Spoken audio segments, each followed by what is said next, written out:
une Suédoise, par exemple. Je viens et je dis, j'ai envie de vos prunes. Vous me dites, monsieur Didat, nous sommes au milieu de l'hiver et nous n'avons pas de prunes en hiver. Vous devriez venir au mois de mai, juin ou juillet. Bon, je peux connaître cette erreur. Vous pouvez commettre une telle erreur. Vous vous attendez à une sorte de fruit et vous venez en Afrique du Sud. Je parle de délicieux fruits que nous avons là-bas et vous venez hors saison. Vous savez, c'est litchis que nous avons en décembre. Si vous venez en juillet ou en juin, je dirais, personne ne vous tiendra à rigueur pour cela, pour ne pas savoir ce qui pousse dans cette saison ou ce qui ne pousse pas. Mais Dieu Tout-Puissant devrait savoir ce qu'il y a dans la saison et ce qu'il n'y a pas. Vous n'avez pas besoin d'être un Dieu pour savoir quelques connaissances générales à propos de votre pays, pasteur. Vous sauriez ce qui pousse en saison ou en dehors de la saison. Si c'est hors saison, vous n'avez aucun droit d'attendre des fruits d'un arbre fruitier. Aucun droit. Parce que votre Père créa les choses ainsi. Dieu Tout-Puissant fit l'arbre et instaura une loi selon laquelle à certaines saisons, les fruits poussent et dans d'autres, rien ne pousse. Vous attendez des fruits en dehors de la saison parce que vous avez faim et que vous êtes perdu. Et quand il n'y a pas de fruits, vous maudissez l'arbre qui respecte la loi de Dieu, la loi de votre Père. Quelle sorte d'attitude irrationnelle. Les dieux ne font pas cela. Certaines personnes ne feraient pas cela. Je ne peux pas croire que mon maître Jésus aurait détruit un arbre qui ne porte pas de fruits hors saison. Je ne peux pas le croire. Je ne peux pas l'accepter. Alors si vous me dites que c'est la parole de Dieu, la parole de Jésus, non, non, non, non, non. C'est quelqu'un qui a certainement mal compris et je peux même vous donner l'explication. Comment cela existe dans le livre, mais ceci est en dehors de notre sujet. Dieu Tout-Puissant, Jésus, s'il est Dieu, eh bien c'est un Dieu impuissant, entre guillemets, impuissant. Jésus a dit, c'est ce qu'il a dit, de mon propre pouvoir, je ne peux rien faire. Et vous savez ce que rien veut dire? Rien. C'est rien. Lui-même, il ne peut rien faire. Il n'a aucun pouvoir pour faire quoi que ce soit. Jean chapitre 5, verset 30. Il le dit bien. Tous mes pouvoirs me sont donnés. Ça lui a été donné. Je peux vous déléguer une partie de mon pouvoir pour agir en mon nom. Vous pouvez faire ce que je fais, vous pouvez vendre mes propriétés si je vous en donne l'autorisation. Donc il dit, tous mes pouvoirs me sont donnés. Ce n'est pas à moi, ça m'a été donné. Le pouvoir appartient à Dieu. Il peut me le prendre et le donner à quelqu'un d'autre. C'est son affaire, sa prérogative. Je vous donne quelque chose. Si vous vous en souvenez, vous pouvez gagner un jeu, concours. Vous gagnerez un concours sur la Bible. La phrase la plus courte de la Bible, seulement 2 mots. La phrase la plus courte de la Bible. Si vous vous souvenez de cela, vous pouvez gagner un concours. Le titre ici est « Le Dieu qui pleure ». Un Dieu qui pleure. Pouvez-vous imaginer un Dieu qui pleure comme un bébé? Mais c'est ce que je suis en train de lire maintenant. Jean, chapitre 11, verset 35. Jésus pleura. C'est tout.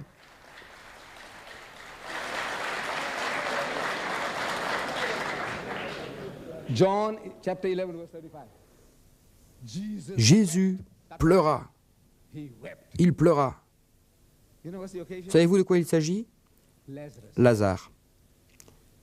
Lazare, son ami, est mort. Voyez-vous, le plus grand miracle de Jésus ne fut pas de changer l'eau en vin. Vous avez fait un autre coup contre moi en disant que j'ai dit que Moïse était le plus grand que Jésus. Ça, c'est un autre mensonge. Non, je veux que vous prouviez ça. Que j'ai dit que vous avez, vous 10 minutes, monsieur. Je peux.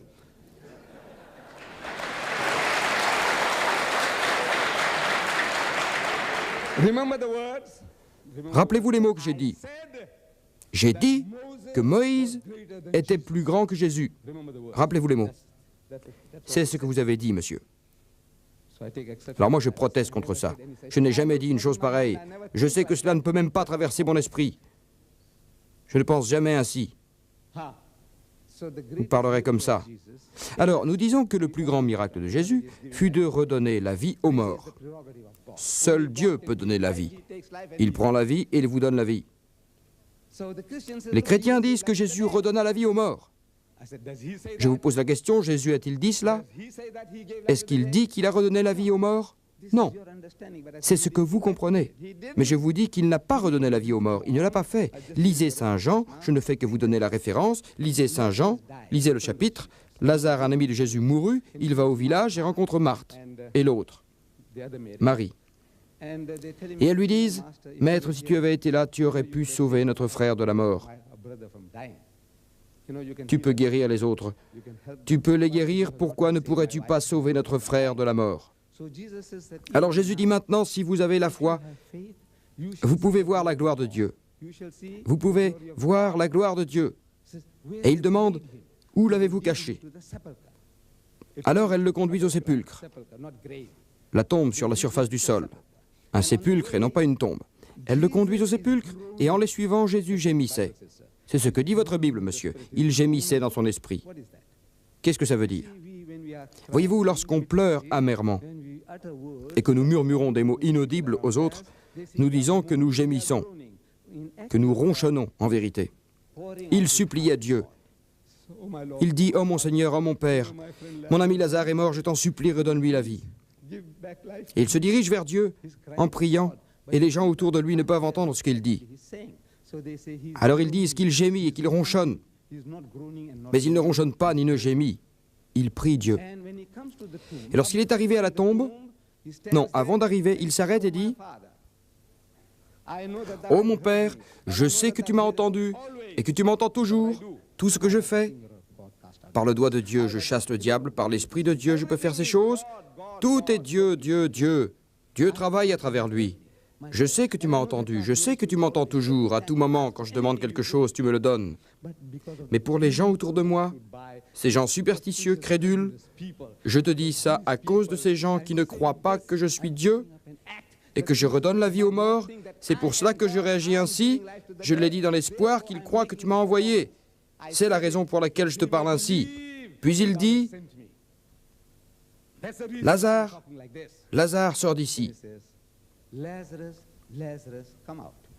Et Lazare sortit. 3 jours plus tard, peut-être même que la tombe puait. Nous disons Alléluia. Gloire à Dieu. C'est ce que cela veut dire. Les chrétiens disent Alléluia, la même chose. Nous disons Gloire à Dieu. Où donc Jésus dit-il qu'il a donné la vie à Lazare? Il vous dit, et il dit qu'il ne veut pas que ces gens comprennent mal. Mais nous avons mal compris. Des millions de chrétiens dans le monde entier ont mal compris. Ils disent que Jésus redonna la vie aux morts. Il n'a pas dit cela. Dieu travaille-t-il par son intermédiaire? Et Pierre, le plus grand des disciples, Jésus l'a nommé. On a donné à Pierre les clés du paradis. Pierre, prends mon troupeau, mes agneaux, mes fidèles.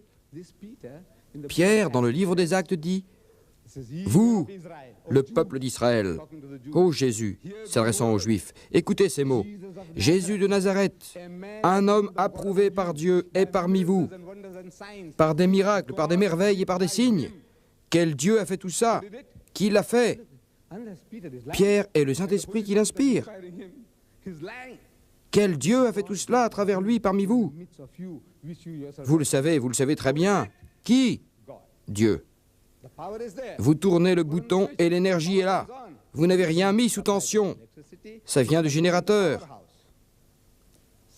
De la même manière, Jésus parle, il prie, il demande. Jésus, s'il est Dieu, Jésus, s'il est Dieu, il est décrit comme un Dieu dormant. Dieu ne dort pas. Le Coran dit, ni il ne dort, ni le sommeil ne l'emporte. Mais ce Dieu, entre guillemets, s'il était Dieu, je lis Saint Matthieu, chapitre 8, verset 24, il dormait. Dieu dormait. Saint Luc, chapitre 8, verset 23, il tomba de sommeil. Dieu tombe de sommeil. Marc, chapitre 4, verset 38, il était à la partie arrière du bateau dormant sur un oreiller. Dieu, j'ai lu ça, s'il vous plaît.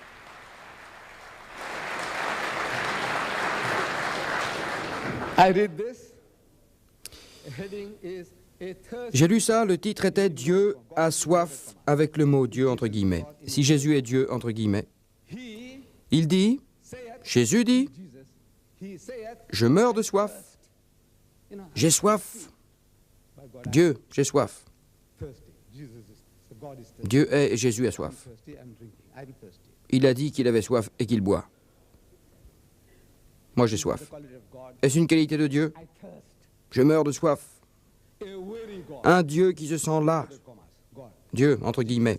Alors Jésus se sent las, fatigué après ce voyage. Il s'assoit au bord du puits. Saint Jean, chapitre 4, verset 6. Un Dieu affligé, entre guillemets, et il a commencé à se sentir très triste et lourd. Saint Matthieu, chapitre 26, verset 27. Alors il leur dit, « Mon âme est si triste que je me sens au bord de la mort. » Saint Matthieu, chapitre 27, verset 38. Un Dieu gémissant. Nous avons déjà traité cela. Maintenant, voyons les prophéties. Vous savez, un des points clés de notre foi est les prophéties.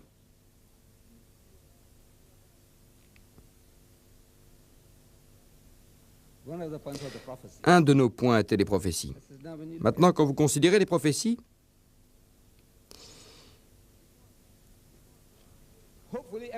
les gens attendent, plein d'espoir, la venue de Jésus, maintenant, à tout moment. Ces témoins de Jéhovah ont une telle maîtrise de leur technique.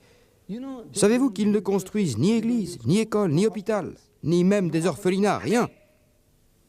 Ils font juste leur travail. Vous savez pourquoi? Ils ne construisent pas de ferme en Afrique du Sud, pas de ferme, pas d'immeuble, rien. Ils louent des salles de conférence et les appellent des halls du royaume. Une technique bien au point. Jésus peut survenir à tout instant, et vous entraînez les gens dans la frénésie. Mais cette frénésie dure depuis 2000 ans. Comme il est dit dans Saint Marc, chapitre 13, versets 26 et 27, il y est dit, « Alors, ils verront le Fils de l'homme apparaissant dans les nues, dans toute sa puissance et sa gloire. Puis ils verront le Fils de l'homme, Jésus-Christ, apparaissant dans les nues, dans toute sa puissance et sa gloire. Puis il enverra ses anges et ressemblera ses élus venant des quatre vents, du point le plus éloigné de la terre jusqu'au plus reculé du paradis. » Verset 30. En vérité, je vous le dis, cette génération, la génération à laquelle il s'adresse, cette génération ne disparaîtra pas tant que tout cela ne sera pas en place. Comment les gens ont-ils compris cela? Ils ont vraiment compris ce qui est dit et ils ont attendu. Chaque fois qu'ils ont vu un nuage, à chaque fois, ils ont cru à la venue de Jésus. Et les gens racontent cela depuis 2000 ans. Ils s'en tirent avec des images telles qu'en 1914. Jésus va arriver. En 1918, Jésus arrive, et les gens liquident leurs biens et tout le reste. Puis ils réalisent qu'il n'est pas venu. Il n'est pas venu. 2000 ans sont passés à cause de ce malentendu, et encore à l'heure actuelle. Le ciel et la terre pourraient disparaître. Mes paroles resteront de toute façon. Saint Matthieu nous éclaircit sur ce point. Au chapitre 10, verset 23, « Mais quand ils vous persécutent dans cette ville, vous, les adeptes du Christ, quand ils vous persécutent dans cette ville, volez vers une autre. Fuyez vers une autre ville. Je dois vous dire assurément, vous n'aurez pas traversé toutes les villes d'Israël avant que le Fils de l'homme ne soit revenu. » Et ils se sont enfuis. Et les premiers chrétiens ont été persécutés. Puis ils ont fui, et ils ont fui, et ils ont péri. 2000 ans ont passé. Faux espoir. Toujours.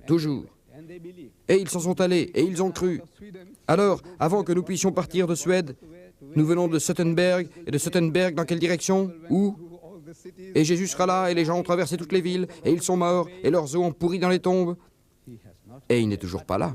Mais on se sert toujours de l'émotivité des gens. Vous pouvez être dévoré par la frénésie de vendre vos biens, d'abandonner vos femmes et vos enfants à partir dans le désert. Cela peut arriver. Et c'est ainsi qu'est né le culte du suicide en Amérique. Le révérend Jim Jones, il l'a fait. Il a rassemblé ses disciples. 911. 100%, et il a poussé chacun au suicide en buvant du jus de citron mélangé à du cyanure. Il les a tous fait boire. Vous pouvez imaginer cela? C'est ainsi que se bâtit l'émotionnalisme. On peut tout vous faire à tout moment.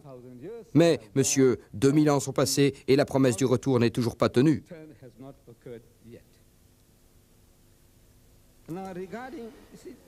Maintenant, pour ce qui concerne, vous voyez que cela devient absurde quand on pense que Jésus-Christ est Dieu. Un homme que l'on aime, que l'on respecte, que l'on révère, Mais si vous dites qu'il est Dieu, alors il doit avoir les qualités de Dieu. Qu'est-ce que Dieu, le créateur du ciel, de la terre? A-t-il été créé? Non, vous dites que non. Paul parle ainsi. Et c'est ainsi qu'il dit, Jésus a-t-il dit cela? Qu'il a créé le ciel et la terre? Non, il n'a pas dit cela. Alors je dis que s'il est Dieu, quelles peuvent être ses occupations? Ce Dieu qui vous accompagne pendant 30 ou 33 ans, à quoi est-il occupé? Le métier de Jésus était celui de charpentier. Ce Dieu était donc vraiment un charpentier. Dans Saint Marc, chapitre 6, verset 3, et Saint Matthieu, chapitre 13, verset 55, ils disent « Fils d'un charpentier ». C'est un charpentier et il est le fils d'un charpentier. Cela ne convient pas à Dieu. Le Dieu guerrier, le Dieu qui sort pour faire la guerre, la méthode du bras puissant, entre guillemets, la méthode forte. Il est entré dans le temple, il a commencé à chasser les marchands et ceux qui achetaient à l'intérieur, et après avoir fait un fouet avec des fines cordelettes, il les a assemblés et a confectionné un fouet, et il les chassa tous hors du temple, et avec un fouet, les moutons et les bœufs, et il les chassa tous hors du temple, et il vida l'argent des usuriers, et renversa les tables. Et quand il a marché vers Jérusalem, vous voyez, lorsqu'ils se dirigèrent, lui et ses disciples, vers Jérusalem, ils firent un grand vacarme. « Hosanna, il est le fils de David! Hosanna, au roi d'Israël !» Et ils éparpillaient des fleurs sur la route. C'est ainsi que les Juifs démontrent que Jésus soumit ses disciples. Sinon, les choses lui auraient échappé. Donc Jésus dit que si nous les soumettions, si nous les réduisions au silence, même les rochers pleureraient. C'est dans cet état d'esprit qu'il marcha vers Jérusalem en racontant à ses disciples une histoire, une parabole sur ce qui allait arriver et sur ce qu'ils attendaient d'eux. Il leur dit, « Pour ceux de mes ennemis qui ne veulent pas que je règne sur eux, pour mes ennemis qui refusent que je les gouverne, pour ceux qui n'acceptent pas que je sois leur chef, leur roi, amenez-les-moi et exécutez-les sous mes yeux, tuez-les. Tranchez leur gorge. » Nous sommes en train de parler de l'humble et doux Jésus. Mohammed a dit ceci, Mohammed a dit cela. Vous savez, dans l'islam, vous pouvez frapper légèrement votre femme. Quelle montagne il en a fait. J'ai dit, regardez Jésus-Christ, dit aux gens de couper leur tête. Vous ne voulez pas que je vous gouverne? Je suis Jésus. Donc la meilleure chose est que je fasse couper vos têtes. Tranchez vos gorges. Il est raciste. Dieu Tout-Puissant peut-il être raciste? Le pasteur a condamné le racisme en Afrique du Sud, le régime de l'apartheid de mon pays. Vous en avez entendu parler, ce qu'ils nous ont fait pendant 300 ans, ces chrétiens, de bons chrétiens, ceux qui vont régulièrement à l'église. Et il m'a été dit par eux que les créateurs du racisme sont ceux qui vont le plus régulièrement à l'église. Ce sont les plus grands racistes, et ils le croient. Et ils croient. Vous savez, les fils de Noé, Sem, Cham et Japheth, les blancs sont les descendants de Sem. Et nous sommes les descendants de Cham, qui sont maudits, toutes les races noires de la terre, peut-être même les Chinois, ou les Africains ou les Indiens. Et comme tels, ils ont eu le droit de nous dominer, de nous réduire en esclavage pendant 300 ans. Ils l'ont fait. Remerciements scandinaves. Merci à vous, monsieur, pour parler en notre nom. Il y a quelques changements qui vont à présent se mettre en place, mais le racisme...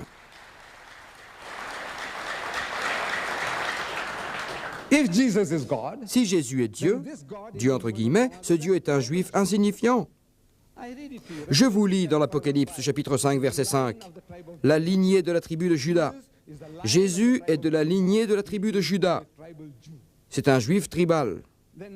Ensuite, dans Saint Matthieu, chapitre 15, verset 4, il dit, ce Dieu n'est venu que pour les Juifs. Ce Dieu n'est venu que pour les Juifs, je lis. Mais la réponse fut, je ne suis pas envoyé pour la suzeraineté de la maison d'Israël. Vous, Scandinaves, vous, Suédois, êtes-vous la suzeraineté de la maison d'Israël? Je ne sais pas. Et les Britanniques, et les Français, les Allemands, êtes-vous la suzeraineté de la maison d'Israël? Voici ce que Jésus a dit, je ne suis envoyé que par rapport à la suzeraineté de la maison d'Israël. Les Juifs. Les titres de ce Dieu, s'il est Dieu, cela est dit dans Saint Matthieu, chapitre 2, verset 2, le roi des Juifs. Dans Saint Jean, chapitre 1, verset 49 et chapitre 12, verset 13, il est le roi d'Israël. Le royaume de Dieu est lui, Jésus régnera sur la maison de Jacob pour toujours. Et son règne n'aura pas de fin. Voilà ce qu'était la promesse faite dans Saint Luc, chapitre 1, verset 33. Il allait régner sur le royaume de Jacob, sur la maison de Jacob, sur les Juifs, et son règne n'aura pas de fin. Mais au lieu de régner, nous savons ce qui lui est arrivé. C'est Ponce Pilate qui était sur le trône de David, et c'est lui qui l'a jugé. Étonnant. Il était supposé être le maître à jamais. Je ne sais pas si dans sa langue suédoise, vous avez le terme à jamais. En anglais, cela veut dire pour toujours. Et non pas pour un jour, une minute ou une année. Et pourtant, cela ne s'est pas encore accompli. Même aujourd'hui, après 2000 ans, ses ennemis sont toujours installés à Jérusalem.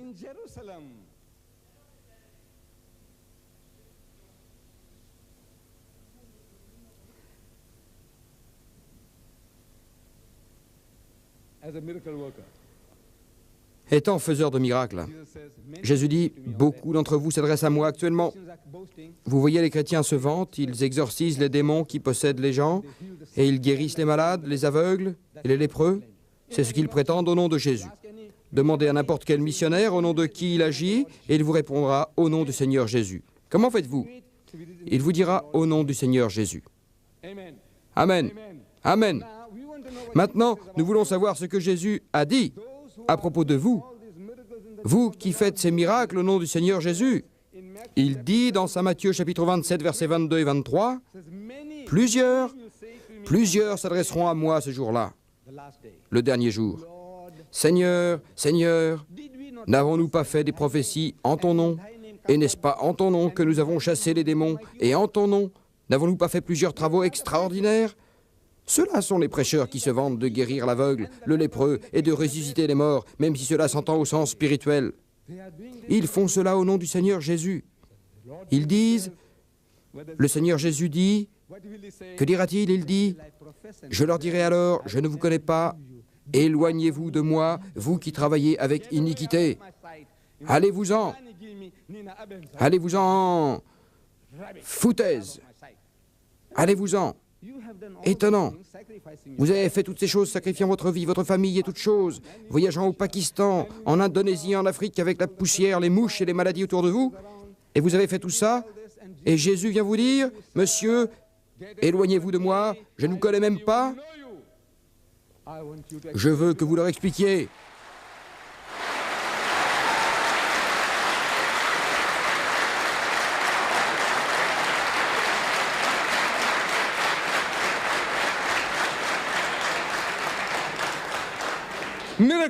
Miracles. Ces miracles dont les chrétiens se vantent. Jésus dit, excusez-moi, je vous demande pardon, dans Saint Matthieu chapitre 7, verset 15, Matthieu dit, le Saint-Esprit est supposé l'inspirer, il dit, méfiez-vous des faux prophètes. Il dit se méfier des faux prophètes, qui viennent à vous dans les vêtements de berger, mais qui au fond d'eux-mêmes sont des loups enragés. Méfiez-vous d'eux, car ils se ressusciteront. Dans Saint Marc, chapitre 10, verset 22, « Car il ressuscitera de nombreux faux prophètes et de faux Christ, qui vous montreront de formidables signes et merveilles. » S'il était possible de décevoir l'élite, ce ne sera pas une preuve que vous êtes un homme bon, que vous êtes un croyant sincère. Ce n'est pas une preuve. Tous vos miracles ne sont pas une preuve, car il nous a été enseigné que même les faux prophètes et les faux Christ peuvent le faire, et qu'ils le feront à un tel point et à un tel degré que même les disciples de Jésus pourront être trompés et déçus.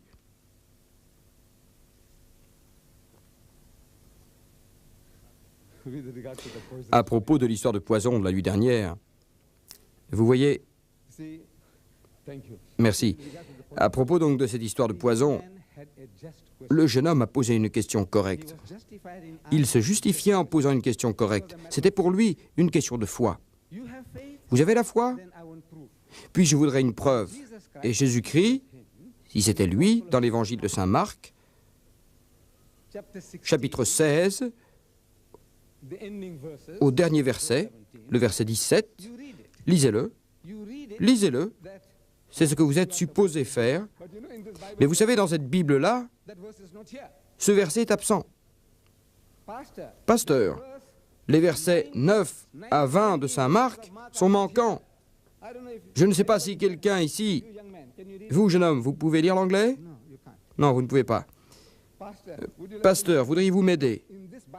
Regardez dans cette Bible-là, produite par 32 savants chrétiens de la plus haute éminence, soutenus par 50 organismes de la chrétienté.